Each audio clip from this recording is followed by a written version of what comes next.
কৃষ্ণ সকলকে। সেদিন খুব সকাল সকালই বেরিয়ে পড়েছিলাম। তো সেই দিনটা ছিল হচ্ছে শ্রাবণ মাসের শেষ সোমবার। তো দেখো আমরা সেদিন চলে গিয়েছিলাম হচ্ছে পানিহাটি ইস্কন মন্দিরে। তো সেখানে গিয়েই প্রথমে আমি আর কি গঙ্গা ছিল সামনেই, তো সেখানে গিয়ে গঙ্গা দর্শন করেছি। তো দেখো সেখানে অনেকেই স্নান করছিল। তো ভীষণ সুন্দর একটা প্রাকৃতিক সৌন্দর্য আছে। তো কেউ যদি মনে করে যে একদিনের জন্য কোথাও গিয়ে একটু শান্তি অনুভব করতে চায়, তো এই প্লেসটা মনে হয় সব থেকে ভালো হবে। তো দেখো তারপর আমরা মন্দিরে গিয়ে দর্শন করে নিয়েছিলাম, আর তখন চলছিল আরতি। তো দেখো এখানে আরতি চলছে ভগবানের, আর ওখানে নিতাই গৌর আছেন। খুব সুন্দর মন্দিরটা, খুবই ভালো লেগেছে। তো দেখো এখানে আরতি চলছে।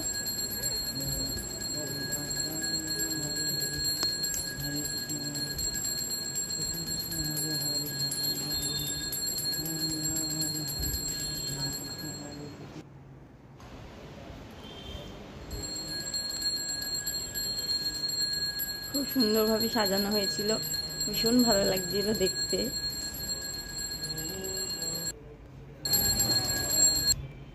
দেখো এখানে আরতি তো হয়েই এলো। এবারে আমরা এখানে এসেছিলাম যে ঝুলন যাত্রার জন্য রেডি করা হয়েছিল এখানে।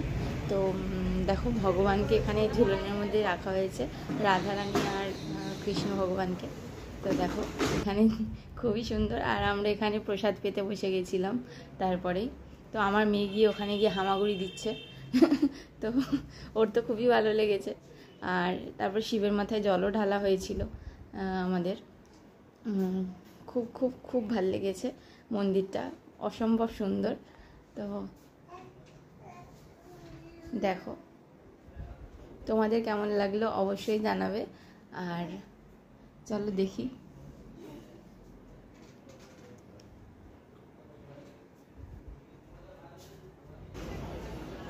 এখানে তারপরে আমরা প্রসাদ পেতে বসে গেছিলাম। তো দেখো এখানে কীভাবে সেবা দেওয়া হয় সেটা দেখো, ভালো লাগবে খুব। এক এক করে সবাইকে নুন দেওয়া হলো, তারপরে জল দেওয়া হলো, তারপরে ভোগ আমাদেরকে সবাইকে দেওয়া হয়েছিল।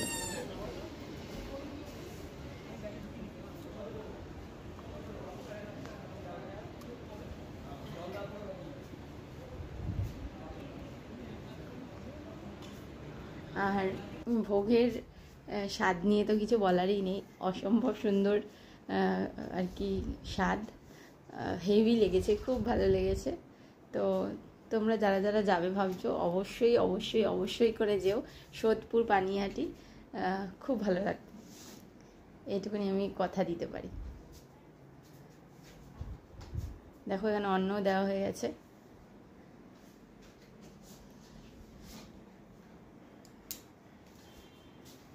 ব্যাস ভোগ গ্রহণ করে আমরা এবার বাড়ির দিকে ফিরলাম।